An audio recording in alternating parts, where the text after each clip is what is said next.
Expeditionary warfare is the deployment of a state's military to fight abroad, especially away from established bases. Expeditionary forces were in part the antecedent of the modern concept of rapid deployment forces. Traditionally, expeditionary forces were essentially self-sustaining with an organic logistics capability and with a full array of supporting arms. Expeditionary warfare in the ancient world. The earliest examples of expeditionary warfare come from the Sea Peoples, a term used for a confederation of seafaring raiders of the 2nd millennium BC who sailed into the eastern shores of the Mediterranean, caused political unrest, and attempted to enter or control Egyptian territory during the late 19th dynasty, and especially during year 8 of Ramesses III of the 20th dynasty. The raiding tactics were expanded into the more complex expeditionary warfare operations by Alexander the Great, who used naval vessels for both troop transporting and logistics in his campaigns against the Persian Empire. The next exponents of expeditionary warfare in the ancient world of the Mediterranean basin were the Carthaginians, who introduced two entirely new dimensions to the use of naval forces by staging not only operations that combined naval and land troops, but also eventuated in combining strategic multinational forces during the land phase of the operation, when Hannibal, in his most famous achievement at the outbreak of the Second Punic War, marched an army, which included war elephants, from Iberia over the Pyrenees and the Alps into northern Italy. Following on the example of Carthage, the Romans used expeditionary operations extensively to expand their empire and influence in the Mediterranean and beyond, including the Roman conquest of Britain, which was not only a limited expeditionary operation, but one conceived to include long-term occupation and Roman settlement of the territories. Expeditionary warfare in the Middle Ages. The most prominent development of expeditionary warfare during the European Middle Ages came from the environmental pressures in the Scandinavian region during the Middle Ages, and the emergence of the Viking migrations that combined raiding, longer-term inland operations, occupation and settlement. These operations were conducted as sea, coastal and riverine operations, and sometimes were strategic in nature, reaching as far as Constantinople. Expeditionary warfare in Asia began very much in the same way it had in the Mediterranean, with short-term raids by Japanese pirates. Because the Wokou were weakly resisted by the Ming dynasty, the raiding eventually developed into fully fledged expeditionary warfare with the Japanese invasions of Korea. During the Crusades, the development in expeditionary operations reached a new level when, during the Crusades, the element of political alliances and influence on the military strategy was introduced. For example, in the Sixth Crusade, expeditionary warfare and the rise of European colonial empires. Although all expeditionary warfare until the invention of the combustion engine was largely dependent on the sailing vessels, it was with the creation of sophisticated rigging systems of the European Renaissance that the age of sail allowed a significant expansion in expeditionary warfare, notably by the European colonial empires. Some have argued that this was the first revolution in military affairs that changed national strategies, operational methods and tactics both at sea and on the land.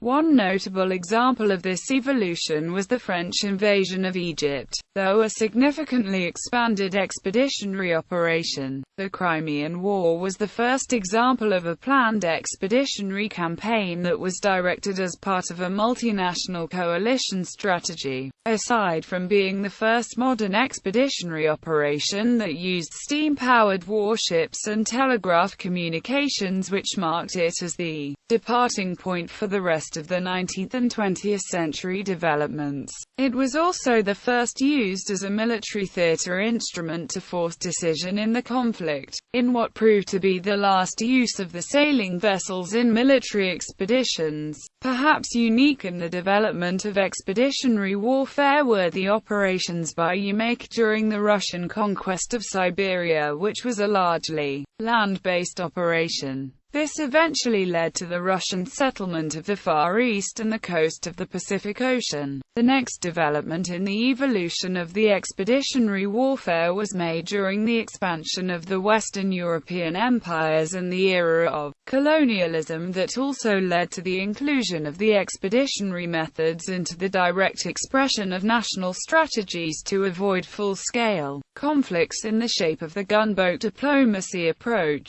It was at this time that naval troops previously used almost exclusively for defense of vessels or minor beach operations were expanded to enable extended littoral operations. The colonial experience, though largely confined to the period before the First World War, persisted well into the 20th century. Unique in this period was the emergence of non-empire building multinational operations to defeat the Boxer Rebellion by the Eight-Nation Alliance, that can be categorized as possibly the first peacekeeping operation in the modern era. Perhaps the best example of the empire-building application of the expeditionary warfare were the conflicts between the British Empire and the Boer settlers in South Africa, and the resulting First and Second Boer Wars. Expeditionary warfare in the World Wars. First World War. The period of the First World War that prolonged well past its completion into the 1920s, saw expeditionary warfare established as a systematic and planned type of operations with larger scope than simple transportations of troops to the theatre, such as the British Expeditionary Force in 1914, Russian Expeditionary Force in 1916, and the American Expeditionary Force in 1917, and the beginnings of development in true combined operations at strategic, operational and tactical levels with the unsuccessful amphibious landing at Gallipoli. Not only did this operation combine the elements of overall war planning context, multinational deployment of forces as part of the same operation, and use of troops prepared for the landings, as well as naval gunfire support that was only limited during the era of sailing ships, but also included extensive use of combat engineering in support of the infantry. One of the most extensive and complex of expeditionary operations that followed the war was the Allied intervention in the Russian Civil War that saw forces deployed in the Baltic region, the Arctic region, along the Black Sea coast, and in the Russian Far East. Other expeditionary forces during World War I included Australian Naval and Military Expeditionary Force, Belgian Expeditionary Corps in Russia 1915 to 1918, 1st Australian Imperial Force, Canadian Expeditionary Force 1914 to 1920, New Zealand Expeditionary Force 1914 to 1918. Portuguese Expeditionary Corps 1917–1918, Indian Expeditionary Force 1914 to 1918, Second World War British Expeditionary Force, China Expeditionary Army, Italian Expeditionary Corps in Russia, Brazilian Expeditionary Force, Africa Corps, Second Australian Imperial Force.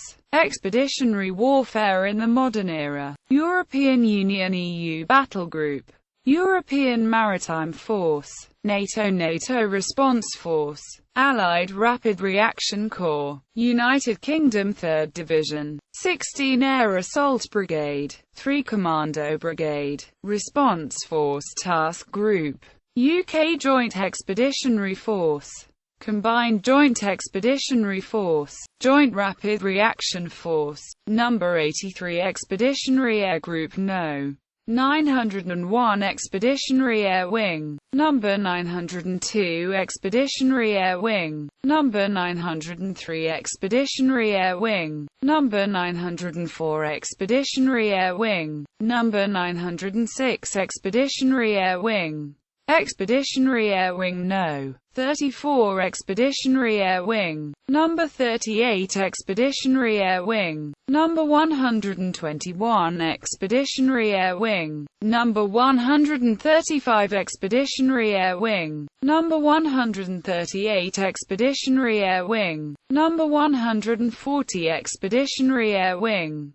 United States Carrier Strike Group, Carrier Strike Group 1, Carrier Strike Group 2, Carrier Strike Group 3, Carrier Strike Group 5, Carrier Strike Group 8, Carrier Strike Group 9, Carrier Strike Group 10, Carrier Strike Group 11, Carrier Strike Group 12, Expeditionary Strike Group 3. Marine Expeditionary Force 1st Marine Expeditionary Force 2nd Marine Expeditionary Force 3rd Marine Expeditionary Force Marine Expeditionary Brigade 1st Marine Expeditionary Brigade 2nd Marine Expeditionary Brigade 3rd Marine Expeditionary Brigade Marine Expeditionary Unit 11th Marine Expeditionary Unit 13th Marine Expeditionary Unit 15th Marine Expeditionary Unit 22nd Marine Expeditionary Unit 24th Marine Expeditionary Unit 26th Marine Expeditionary Unit 31st Marine Expeditionary Unit Task Force 84. List of air expeditionary units of the United States Air Force.